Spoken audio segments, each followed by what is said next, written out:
Hey everyone, how y'all doing? Got another EDC knife video for you, and today I got this cool little knife.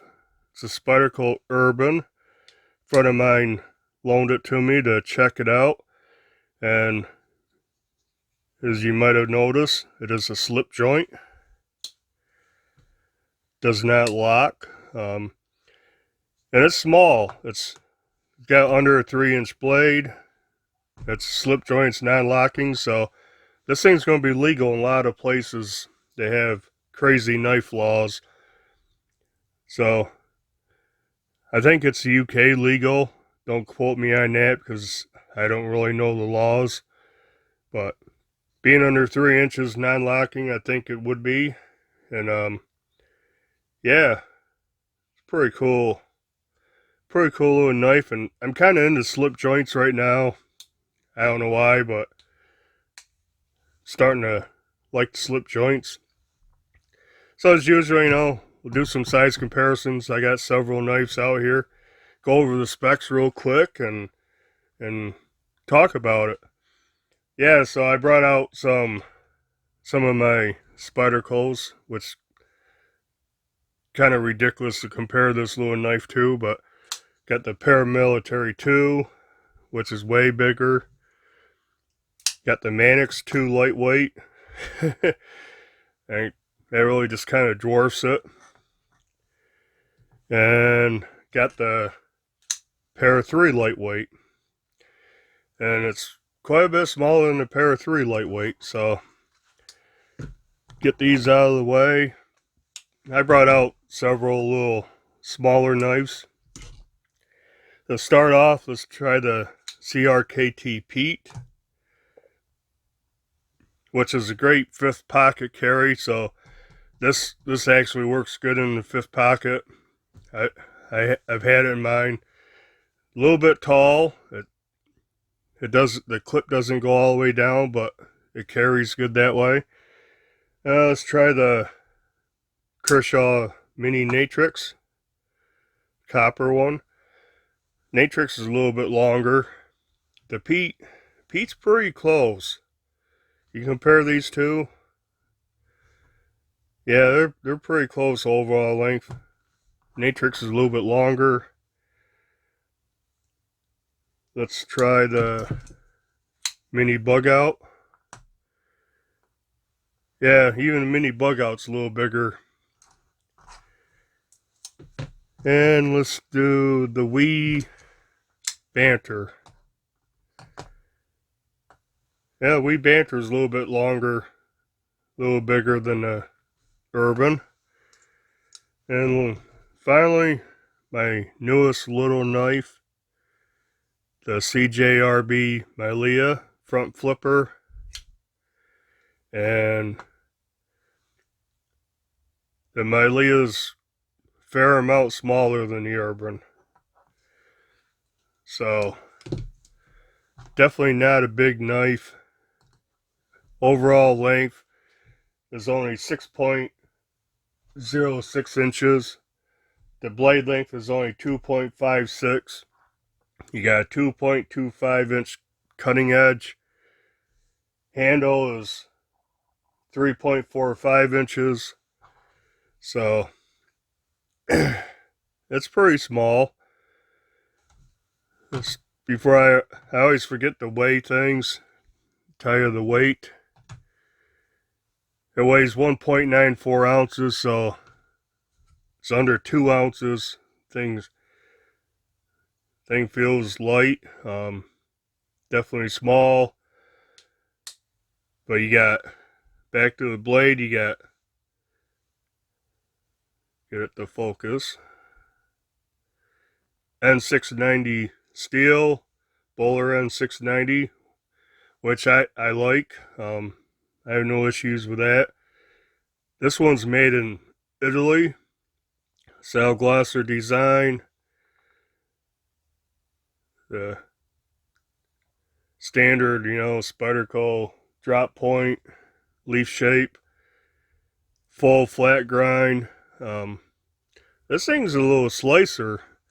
I don't know what it is behind the edge, how thick it is behind the edge, but It's fairly thin, and the blade stock's 0.11, so the blade stock's kind of thick, in my opinion, for such a small blade. But it cuts fairly good.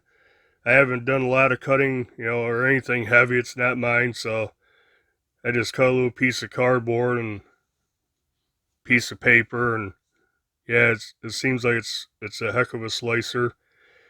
Now, you also have jimping up here on the thumb ramp, which is pretty good. It's good jimping. You got jimping down here on the finger choil. You got a 50-50 finger choil. So you put your finger there, put your finger there. This thing will not close on your finger. I mean, if you put a lot of pressure on the back, yeah, it's gonna get your finger in that choil. It ain't gonna be pleasant, but it's not gonna, fold up and cut your fingers off. So fairly safe. It's pretty strong back spring there, but when you got it in your hand, you're locked in. It's not going to close and cut your fingers off, and that's good. Got a nice size little Spidey hole to roll it out. Really no sharp edges. It's a little sharp, but not bad. I've seen worse. The spine is pretty much 90 degrees, so it's not rounded off or anything. But overall, I like the blade. It's pretty nice for being so small. And I said you only got a 2.25 inch cutting edge because of the finger choil. Handle, you got the scales are FRN, which they're not bad. Now this texturing's not the bi-directional texturing like on the Para 3 lightweight or the Manix 2 lightweight. You can see how the design is this way. Got more grip than this way, than opposite up here. This provides, good grip, but it's not as aggressive as these two. This feels nicer. Got the Spyderco logo on the scales. The pocket clip. I like the wire pocket clips, like on these. That's a selling point for me. Pretty deep carry. You got a little bit showing. Yeah, I like Spyderco's wire pocket clip. Action on this thing's pretty good. For you got a good half stop that is kind of hard. You got to push on it to get it over that half stop. So that's not bad. That's a good safety feature. If you're holding back like this and it does close, hopefully it stops at the half stop. And even then, you're not going to get too much of that edge on you. But yeah, it's made to hold like this. It's made to use that forward finger choil, and that you're part of the lock. It's not locking, but your finger is part of the lock because it's not going to close with your finger in there.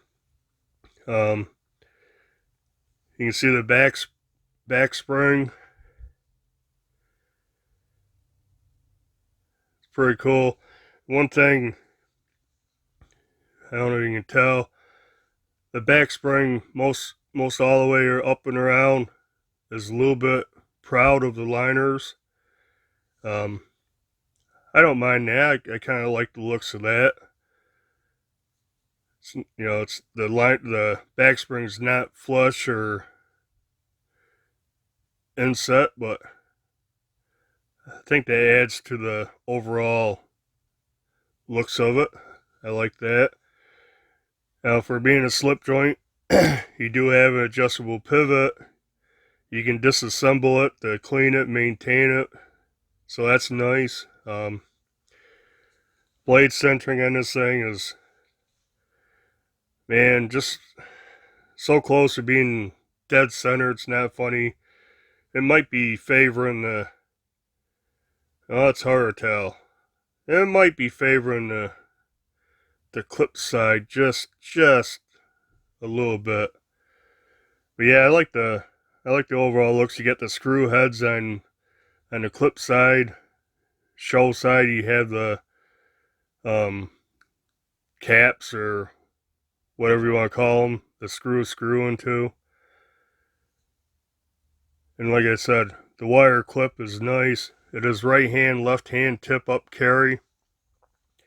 And what's nice about Spyderco's, unlike some knives can't seem to figure this part out, they have the clip landing on the Spyder logo, a smooth spot. I don't really see that. So it slides in and out of pocket really easy. You know, this texturing does not grab your pocket as much. So the pocket clip lands right on that logo on the other side. Or if you had it left-handed, it'd be on this side. So it lands right on that. Makes it easy in and out of pocket. Man, I wouldn't mind getting this or a smaller Spyderco. You can see I got quite a few smaller knives. Times I like to carry larger knives, times I like smaller knives. And this is good size for a small knife. And man, the ergos on this thing are pretty good. Now, take a look at the Para 3 lightweight. I see a lot of similarities between these two. You know, the blade's a little bit different. This is more of a drop point, but this has a little more belly, I think.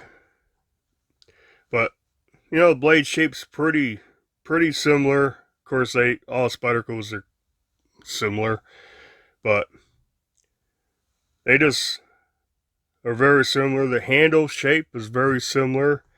In fact, if you hold Para 3 and then the Urban, man, they feel very similar. Of course, this is smaller. This fills the hand a little better, but man, they just feel they feel very similar. The forward finger choil, the thumb ramp, the shape of the handles, yeah, they feel very similar to me, except for one's bigger and one's smaller. But yeah, and yeah, like I said, I'm in the slip joints now for some whatever reason. This is a pretty cool knife. I don't know if I'd spend 63 bucks or whatever it is. Let me get my notes back up. Yeah, right now they're going on Blade HQ for $63. And not bad, you know, that's not bad. I might have to pick one up. Now, my friend said he wasn't gonna sell this, so I'll have to get a new one if I got one. But little native, you know, that's another option. I think it's very close to size. And I'd get the one with a compression lock like on a Para 3 lightweight. But anyhow, oh, another thing I like about this is the Spidey Hole. You can see it where the plunge grind, or this grind line, misses the hole. Now, that's a lot more comfortable than like this one where it's like right in the middle of the hole. And even the paramilitary 2, it goes right through the hull. Now the Mannix 2 is still through the middle of the hull, and you feel that when you're using it. This misses it, so that's really nice. And where it is kind of right where you're pushing, kind of gives you a little bit, just a little bit more to get your thumb on. But yeah, I really like that about this, how they did that and they missed the hole. It's not cutting through the hole. But yeah, made in Italy. It's the first Spyderco I've had that was made in Italy. And I have a steel wheel modus that's made in Italy, and yeah, the quality of that's good. The quality of this is good. Overall fit and finish. I feel no sharp edges on the inside of the scales, which can be an issue. Yeah, overall this is a pretty cool knife, and if you have stupid knife laws like gotta have a sub 3-inch blade, non-locking, I think this fits those criterias. And for being a slip joint, it's pretty safe. Like I said, you know, the finger trail, it's not going to close and cut your fingers off. It is one hand open, one hand close. I like the half stop. And yeah, overall I like this. I may have to think about getting one. Well, I guess that's it for this knife in this video. So as usual, you like this video, hit the like button, leave a comment down below, subscribe to the channel if you haven't, and until the next video, bye.